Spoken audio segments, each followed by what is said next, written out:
I want you to picture something um, incredibly mundane, but also physically profound. Okay, okay. So hold your hand out and imagine resting a fresh, plump, perfectly ripe grape right in the center of your palm. You can feel the weight of it. Right, the tautness of the skin holding it all together. Exactly, holding all that water inside.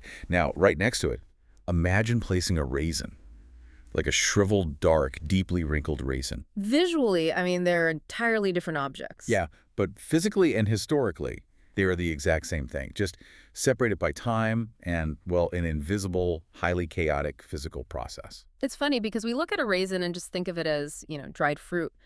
But what we are actually observing is the aftermath of a localized thermodynamic event. A thermodynamic event, that sounds intense. It really is. We are looking at the result of billions upon billions of water molecules violently colliding, gaining kinetic energy, and permanently escaping their biological environment into the surrounding air. And that invisible escape act is our focus today. Welcome to the deep dive. This particular deep dive is tailored specifically for the engineering student. Or really anyone staring down the barrel of their heat and mass transfer course notes wondering how to make sense of the math. Right. Our mission today is to decode the mechanics of pure diffusion. We're going to explore how engineers predict drying times, calculate the shelf life of pantry food, and basically leverage the underlying thermodynamic laws that govern every evaporating drop of water on Earth. It's a huge topic. It is. Okay, let's unpack this. When we talk about this grape turning into a raisin, we are dealing with mass transfer. But looking at the strict engineering definition, it hinges entirely on a very specific prerequisite. Yeah, the presence of a mixture. Right, a mixture. The fundamental textbook definition states that mass transfer occurs when one component of a mixture flows relative to another component. A mixture of two or more distinct species is the absolute non-negotiable requirement. So it's mandatory. Yes. You cannot have mass transfer without a minimum of two different chemical components interacting in the same space. I want to push on that requirement for a second. Yeah. Because, if we consider a perfectly pure glass of distilled water sitting in a sealed vacuum, Okay. like no air, no impurities, just H2O molecules, those molecules are obviously still moving around, right? They possess kinetic energy, they are vibrating and colliding. Oh, absolutely. They are in constant motion. But mathematically, mass transfer isn't happening within the water itself because there's no second species to create a chemical potential gradient. That is exactly right. Net mass transfer requires a directional driving force. And in this context, that force is a species concentration gradient. Which doesn't exist in pure water. Right. In your perfectly pure glass of water, the concentration of water is completely uniform. It is 100% water everywhere. So if a single water molecule moves from the left side of the glass to the right side, another one just takes its place. Exactly. Another identical water molecule inevitably moves from right to left to fill the gap. The net change is zero. There is no area of low concentration for a specific component to be driven toward, meaning the chemical potential gradient is zero. So the chemical potential gradient is the actual mechanism forcing the movement. But, chemical potential gradient can sound like an abstract math concept relegated to a chalkboard. It can be intimidating, yeah. But in the physical world, it just means the universe hates imbalance. Like, if there is a high concentration of water inside the grape and a very low concentration of water in the dry air surrounding it, the physical universe naturally wants to eliminate that disparity. Right. To understand the origin of that physical push, we have to look at the second law of thermodynamics. Always comes back to thermodynamics. Always. The second law dictates that systems not at thermodynamic equilibrium will inherently tend to move toward equilibrium over time. So they want to balance out. Yes. Differences in chemical potentials, which, are driven by variations in concentration, temperature, or pressure, they create an unstable state. The components of that system will inevitably, irreversibly move to equalize those potentials. What I find fascinating here is the physical origin of this transfer. It is driven entirely by random molecular motion. I mean, the water molecules do not know they are moving from an area of high concentration to low concentration. No, they aren't consciously trying to achieve equilibrium. They're just bouncing. Exactly. Imagine a sealed box divided perfectly in half by a solid physical partition. On the left side, you have a red gas, let's call it gas A. Okay, gas A on the left. And on the right side, you have a blue gas, gas B. Both are at the exact same temperature and pressure. Now, when you remove that partition, the molecules of gas A are vibrating and bouncing off each other chaotically. Because they have kinetic energy. Right. And because there are initially no gas A molecules on the right side of the box, when a gas A molecule randomly bounces toward the right, it travels into empty space. Ah, there is no identical molecule on the other side to bounce it back. Precisely. So statistically, you get a massive net transport of A molecules to the right and B molecules to the left. It is pure geometric probability. Pure probability.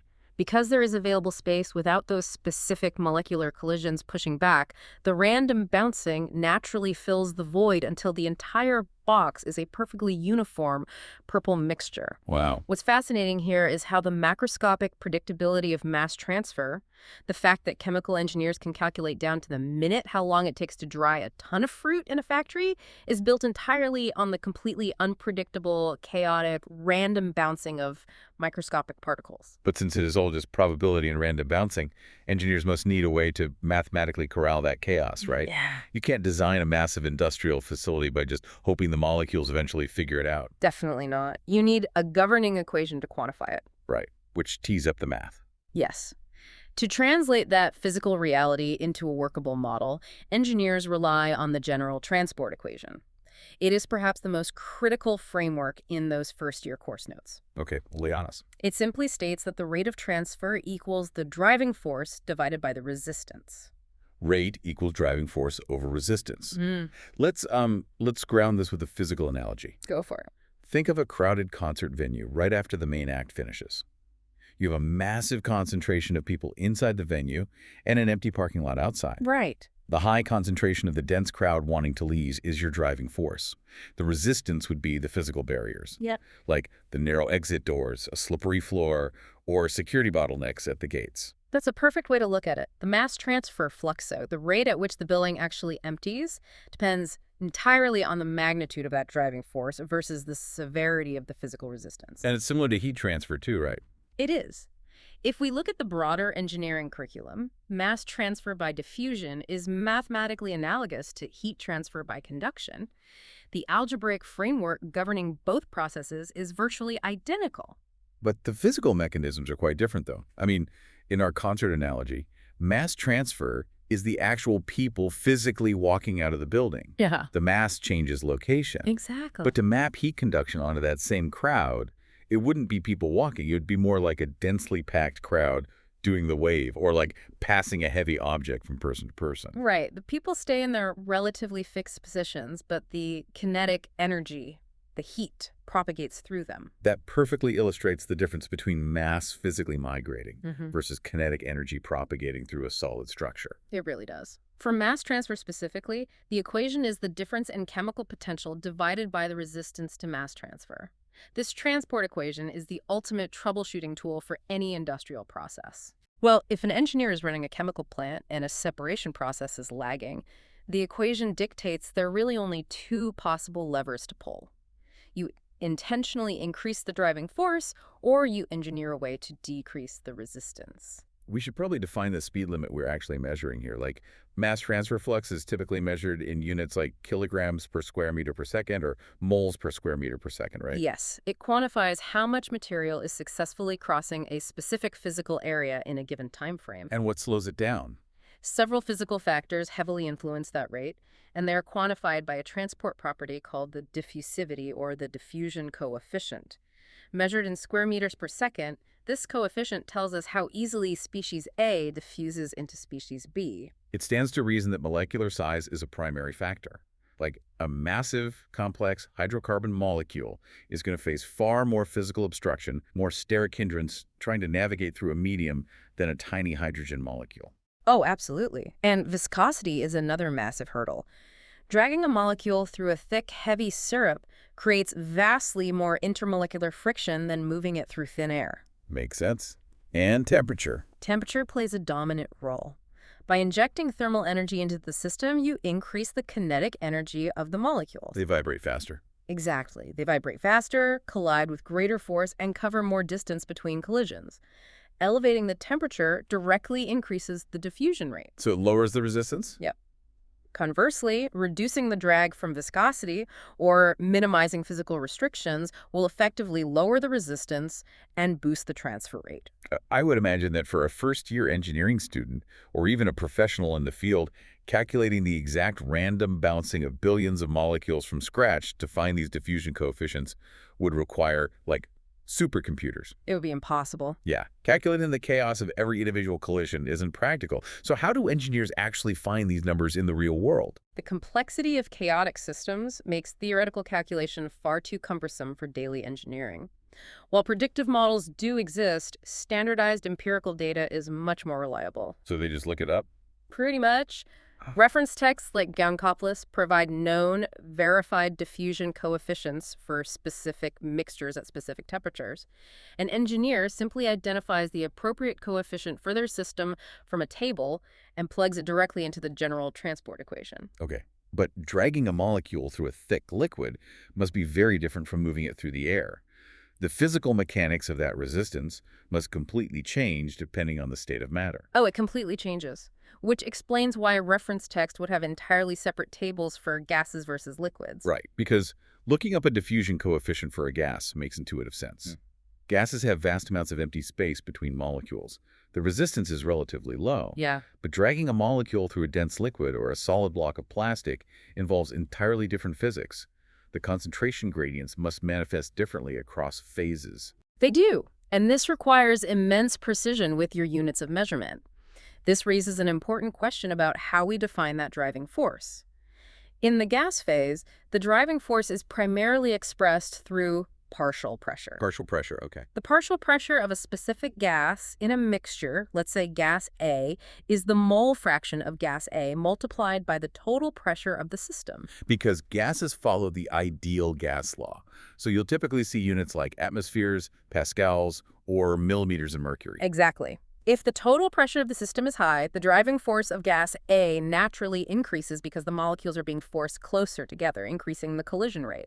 And what about the liquid phase? Moving to the liquid phase, we drop pressure entirely and look at density. Because liquids are incompressible. Right. The driving force in liquids is measured by molar density moles per cubic meter or mass density in kilograms per cubic meter. The molecules are packed tightly together, meaning diffusion in liquids is heavily dependent on molecules physically shoving other molecules out of the way. Which sounds exhausting. And for solids, like moisture migrating through a piece of plastic packaging. That process is governed by permeability. The molecules have to navigate the microscopic, tortuous pores of the solid material. And then there's humidity, right, which dominates air-water drying processes. Yeah, measured simply as kilograms of water per kilogram of dry air. Let's actually test this. If we were to create a rapid-fire practice quiz for a student preparing for an exam, identifying the correct driving force for the specific phase is usually step one, right? It is the most critical first step. Okay, let's run through it. First one. If a problem asks about oxygen dissolving into an open tank of water, what are we looking at? Okay, so you have two phases there. For the oxygen in the air, the driving force is the partial pressure of the gas, but for the oxygen, once it enters the water, the driving force switches to molar density. Nailed it. Okay, what about a chemical leaching out of a buried plastic pipe? That's the solid phase. The driving force is the concentration gradient, but the resistance is dictated entirely by the permeability of the plastic polymer. Nice. And drying a wet, porous ceramic in an oven. The moisture inside the ceramic is driven by liquid density gradients, but once it hits the surface and vaporizes, the mass transfer into the oven air is governed by humidity ratios. And converting between all these units, molar density, partial pressures, and humidity, that requires using the ideal gas law, right? Concentration equals pressure divided by RT. Yes, and that brings up a massive trap for engineering exams. I cannot stress this enough. Oh, a pitfall. A huge one. Everything in that conversion hinges on R, the ideal gas constant. The value of R changes drastically depending on the specific units of pressure and volume you are working with. So if a student isn't tracking their units... The math completely falls apart. It is a common and catastrophic pitfall. Like, how drastic of a change are we talking? Well, if you are working with cubic meters and pascals, your R value is 8.314. But if you switch to liters and atmospheres, your R value is 0.08205. Oh, wow. That is a massive difference. Getting the units wrong here ruins the whole calculation. Using the wrong R value because you failed to track your units will completely invalidate it. In an academic setting, you fail the exam. In the real world, a calculation error of that magnitude means building a multi-million-dollar machine that simply doesn't work. That is terrifying. So let's take all of this theory, the thermodynamic equilibrium, the transport equations, the partial pressures, and actually apply it to those massive industrial machines engineers build. Because the scale-up is incredible. It really is. The exact same random molecular bouncing that dries out a single grape on a kitchen counter is what engineers are calculating to operate a massive two-story stainless steel spray dryer. And engineers use these exact principles to predict product drying times and the shelf life of packaged products. A potato chip going stale is a perfect example of transient mass transfer. Transient meaning it changes over time. Yes, it is a process that changes over time until it stops. Moisture from the humid air outside the bag naturally wants to reach equilibrium with the highly dry environment inside the bag. Because the universe hates imbalance. Exactly. So the packaging engineer calculates the permeability of the solid plastic, the resistance, to ensure the chemical potential gradient cannot push sufficient moisture through the barrier before the expiration date. It's literally a race against thermodynamic equilibrium. That's a great way to put it. The course notes highlight several massive pieces of equipment that rely entirely on these mechanisms: evaporators, crystallizers, tray dryers, and membrane separation units. A spray dryer is a perfect illustration of pushing these variables to the extreme. Oh, spray dryers are amazing. You take a liquid slurry, like milk, and spray it into a two-story heated chamber. And by creating millions of tiny droplets, you exponentially increase the surface area available for mass transfer. Right. You introduce hot, dry air, which increases the kinetic energy and lowers the resistance of the fluid medium, while simultaneously providing a steep concentration gradient. Because the air is so dry. Yes. The water diffuses out of the milk droplets in seconds, leaving dry powder to fall to the bottom. And unlike the potato chip bag, a spray dryer operates via steady-state diffusion. Because the material is constantly moving in and out, so the driving forces remain constant over time. Exactly. Thermodynamic equilibrium influences every single industrial design choice. The physical environment naturally wants to reach a state where everything is perfectly balanced and net transfer stops entirely. So engineers are basically locked in a constant battle to manipulate the environment to prevent equilibrium from happening too soon. Yes, engineers are just manipulating the environment. Take an open system like an industrial tray dryer. If you place wet material on a tray inside a closed box, the surrounding air quickly becomes saturated with evaporating moisture. And the chemical potential gradient drops to zero. Right, and the drying process completely stalls. To troubleshoot this, the engineer designs the dryer to continuously vent the humid saturated air and pump in fresh, highly dry air. So by constantly removing the moisture from the environment, they artificially maintain a steep chemical potential gradient. Precisely. They are forcing the driving force in our transport equation to stay as high as possible for as long as possible, keeping the mass transfer flux moving at a profitable rate. It's brilliant. Whether it involves forcing a fluid mixture through a membrane separation unit to filter impurities from drinking water, or using an evaporator to concentrate a fruit juice, every industrial process is fundamentally a calculated manipulation of driving forces and physical resistances. Even crystallization relies on this. You see, crystallization is fascinating because it feels like the opposite of drying, but it uses the exact same principles. It does. In a crystallizer, you are evaporating the solvent, usually water, which forces the concentration of the dissolved solute to increase. Okay. Once the concentration exceeds the solubility limit, you have created a massive chemical potential gradient. The universe wants to resolve that supersaturation, forcing the solute molecules to physically migrate and lock themselves into a solid crystal lattice. Wow. We have covered a massive amount of ground today. We really have. We started from the requirement of a mixture. We explored how the second law of thermodynamics and the chaotic, random motion of molecules inherently drive systems toward equilibrium. We broke down the general transport equation driving force over resistance. Yeah, and we examined how variables like partial pressure, viscosity, and phase differences apply to real-world engineering challenges, from keeping potato chips crispy to optimizing steady-state industrial spray dryers. So what does this all mean for you? Well, if we connect these engineering principles to the bigger picture, it leaves us with quite a profound realization. The fundamental driver of mass transfer, and really the entirety of the second law of thermodynamics, dictates that systems will inevitably, unstoppably move toward equilibrium. Hot things cool down. Dense concentrations spread out. Differences equalize. Exactly. Every drying raisin on a kitchen counter, every evaporating drop of dew in a forest, and every massive industrial spray dryer running at full tilt.